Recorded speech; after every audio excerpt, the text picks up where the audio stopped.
These are the dogs, about 15 of them, mostly golden retrievers. This is the state prison at St. Mary's, where the dogs are being trained as service animals. St. Mary's is one of 5 state prisons in West Virginia that trains service dogs as part of a program called Paws4People.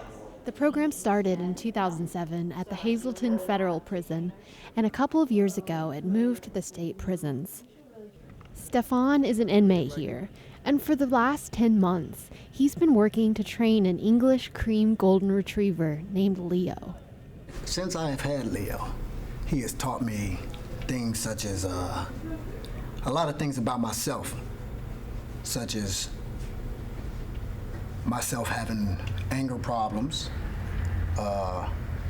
tolerance problems, because when you're dealing with dogs, you have to have tolerance and be able to control your anger.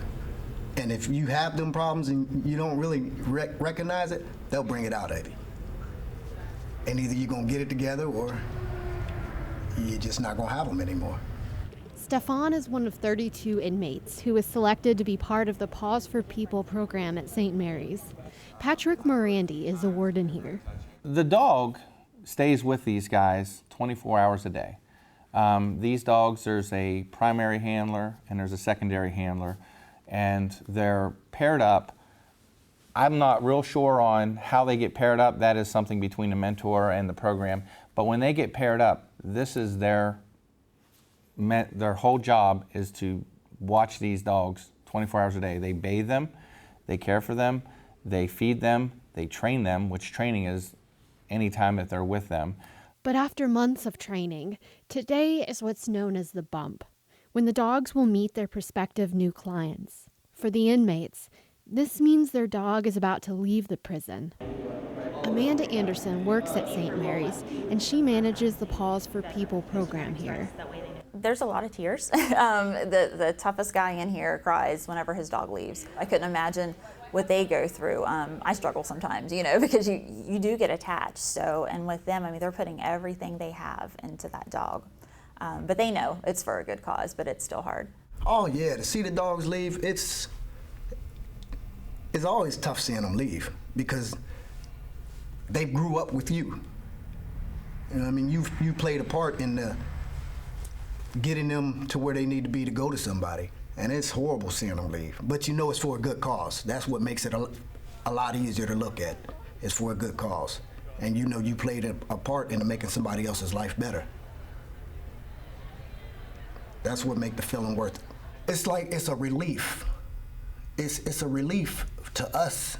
Well, let me say it's a relief to me in particular, because I'm one that's always, my whole life had been in trouble. So to finally give back, it's giving back, not because somebody told me to, because I wanted to. And that's why it's a relief to see that you're actually doing something positive without being told you have to do it. It feels good to take a step and do something on your own that's actually good and be proud of it. Cece Miller is the Deputy Operations Officer for the Paws4People Foundation. She says the inmate trainers go through a kind of emotional transformation as they realize the impact of what they're doing. But that's the thing with them, is they're so humble, and this program has given them something that no other program has given them, and that's a piece of themselves back that they lost. I'm sure, based on what I've seen statistically, the guys in that program are much more well-behaved than guys in our general population area that we have out here. During their training, the dogs learn 100 commands that they'll be able to use to serve a disabled client, like retrieving things from a fridge. The Bump is a 2-day event that takes place inside the prison's gymnasium. In front of a crowd of people, the dogs are introduced to their new clients one at a time. I was apprehensive on having a dog, how a dog chooses its client, until I went and saw one. And it is a very emotional time. It's a very trying time for some of the clients to come into a facility. They have anxiety issues anyway coming in here, but they come in and sit and they have a dog, and you'll actually see a dog who may not pay any attention to the client when he walks up to him. And in itself, that's sad. But then you'll see another dog walk through that just wants all the attention from that individual. That dog may have passed on 3 other person, but the one person, it has this aura effect or whatever. So it's really there.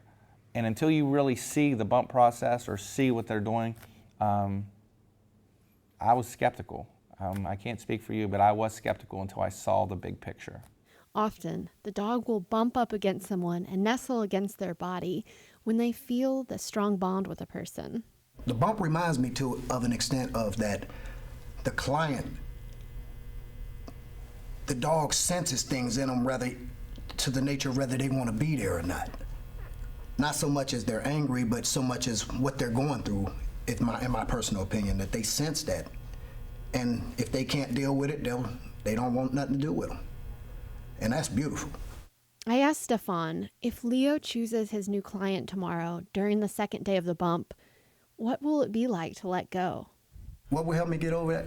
I know I'm going to get another dog.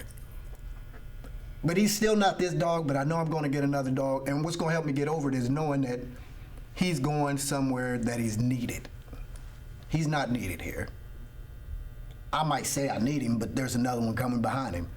He's going where he's needed, where he can do some good for somebody, where he can make somebody else's life better. And he will. He'll make somebody else's life better. Today is Leo's birthday. He is a year old today.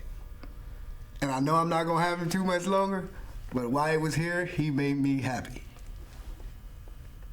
The second day of the bump, Leo the dog did find his match. Leo will be working as a medical alert service dog for a civilian client in Georgia who has post-traumatic stress disorder. Meanwhile, Stephfon has a new puppy named Nolan that he's training as his next service dog. For West Virginia Public Broadcasting, I'm Roxy Todd in St. Mary's.